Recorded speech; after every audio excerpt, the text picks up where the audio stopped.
Hi everyone. Hey. We're back in the car. No reason to waste time while we're driving. I can't get the phone to get both of us. Okay, I'll just scoot over. There we go. We're headed back to do our grocery shopping, and I have to take my sewing machine and get it fixed. It broke. It broke, but you know what? I'm one of those people who have another one on hand of almost everything, so I had another sewing machine. so progress isn't slowed down. No. But the Bernina sews better on pleather. Yes, yes it does. So now I'm using my brother, but I do like it. But my Bernina is better for heavier fabrics. Anywho, and we're going to Joann's. Surprise, surprise. We had, oh, you know what? We're going to the Walmart where I threw all those mandarin oranges on the floor last time. Maybe they won't remember me. Anyway, we had one of our readers, Our subscribers. or our viewers.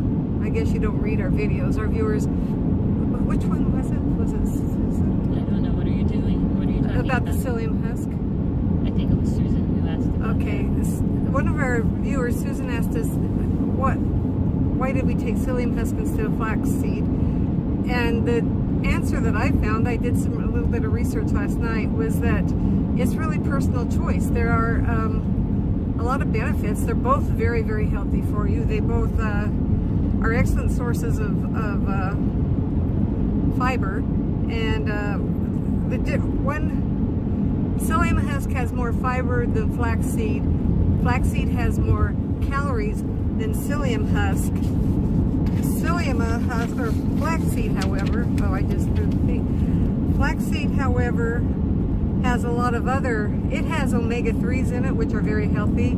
Psyllium Husk does not. Psyllium Husk has no fat in it, so there aren't any omega-3s, and flax seeds have omega-3s.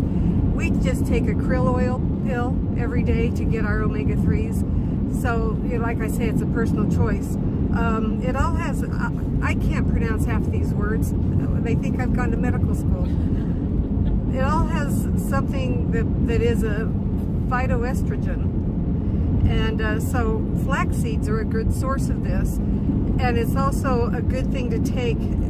Taking this has been associated with preventing or helping with hormonal cancers like breast and prostate cancer. So if that's something that runs in your family, you might want to consider taking flaxseed. I don't know how much it helps. I don't know what the statistics are on that, but that's what the information that I found last night said. Actually, to tell you the truth, it looks like there are more nutritional benefits to the flaxseed than there are to the Psyllium Husk. It does have more calories, so it just depends on what you want to do, but they're both very beneficial. They both have a lot of fiber in them, and they both help alleviate constipation and prevent diarrhea, which is kind of weird to me, but anyway. Evidently, it regulates your system. Yeah, it just regulates your system there. Thank you, Edie. There was one other thing that I was looking at last night, so I just thought I'd share. Man, I'm not holding this thing very steady. I've always had a real problem with my metabolism. I have a slow thyroid, and so I've always had a real problem with my metabolism. I lose weight very slowly, and I gain it very quickly. So I was looking at something last night, and I thought I'd just share it with you. I don't know if you can see that. It's called Ways to Boost Your Metabolism, and we'll post it on our Instagram page.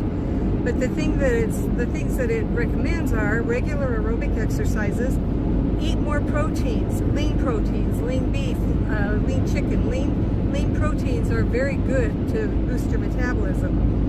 And eat enough. Don't crash diet.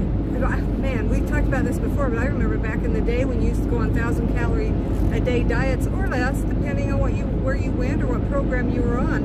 And all that does is slow your metabolism, and it's counterproductive. Well, you don't get all the nutrients. No, you don't get the nutrients. That's really the key to weight loss, is all getting the correct amount of nutrients, because then your body is satiated and you don't get cravings. Somebody asked me recently, can I honestly say I never have a craving for anything? And I can honestly say I never have a craving for anything. That doesn't mean that we're not watching the occasional commercial and I think, boy, that looks good. It does look good. I have no craving for it, though. It's not something I can honestly say is just tempting me to go out and buy it. And we used to have cravings all the time. We used to eat crap all the time, cookies and candies and stuff like that. And seriously, we have none of that anymore. It also talks about using spices in your meals, using spices to helps boost your metabolism, like how do you say it? I don't know what you're trying to say. Capsaicin, I think it's Oh, that's capsaicin. close, I bet. And those hotter spices, those are really good for your metabolism. Also, if you do muscle enhancing workouts, the extra muscle helps, and you may even gain weight from what I've read if you build muscle, because it weighs more than fat, but the muscle burns calories more efficiently and it will get rid of the fat, even though the scales don't show that. So do muscle exercises that promote muscle growth. Drink a lot of water. It says here to drink 2 to 3 liters of water a day, and I think a liter is pretty close to a quart. That's a lot of water, but it's really good for your metabolism. It also says to snack smart.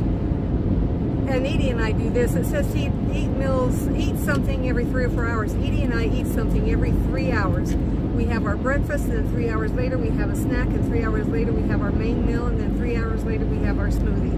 So we do that. We eat something every 3 hours, and it's really proven beneficial for us. It also says to drink iced water as soon as you wake up. I read more about that. I don't know that there's a lot to back this up, but you know, water is water. It's still beneficial, and why not try it and see if it helps boost your metabolism. It also recommends drinking green tea or coffee, and that's up to the individual. If that's something you drink, then you might consider doing that, or something you'd like to try. I know some people don't drink teas and coffee, and that's fine too. There are other ways to boost your metabolism. But also do your research on green tea, because I think they're finding out a lot more things about it now, that it might not be as beneficial for you as they thought it was in the past. So, very recent, so if you've never heard that, do your own research, but we've actually read articles that green tea may not have everything they originally thought it did. So just, if you don't agree, that's fine, you know, but just know going in and do your own research and read the most recent studies and see if that's something that concerns you. And another one is to get enough sleep. Well, easier said than done, thank you very much. Yeah, as you get older, you'll sleep very well. Yeah. Some nights I can sleep like I'm dead, and other nights it's, oh, let's see, tomorrow I need to do this and this and this. Oh, and don't forget to do, oh, I got to remember to do this.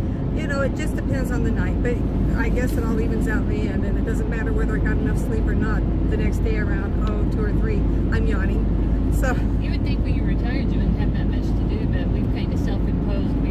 I'm probably busier now than I ever was when I was working, but I'm a lot happier now. Well, and it's a happy busy. It's what we want to be busy with. It's not busy all the time, constantly. Yes. And then it has recommendations for foods that are good for you to increase your metabolism. Grapefruit, broccoli, almonds, oatmeal, kale, ginger, salmon and tuna, garlic, low-fat yogurt, and lean proteins. So anyway, that's just another little health tidbit from us. From the Back Row Rebels. It's really more from Sandy. She did all that work, so you did a good job. Oh, thank you. This is what we do, though. You know, we have a question about something, and it doesn't matter whether we ask it ourselves or whether somebody asks us. The first thing we do is we go do our research, and I have to give some props to my daughter-in-law Inez and her Montessori philosophy. Being around that for many years, in fact, I worked with her in a Montessori school for a few months, but being around that, I was really impressed with the Montessori philosophy, and that if a kid has a question, the teacher stops and helps that kid with that question. It's not like public schools, which I am very well acquainted with, because Edie and I retired from public school system. So if we're a little anti-public school system, just we have good cause.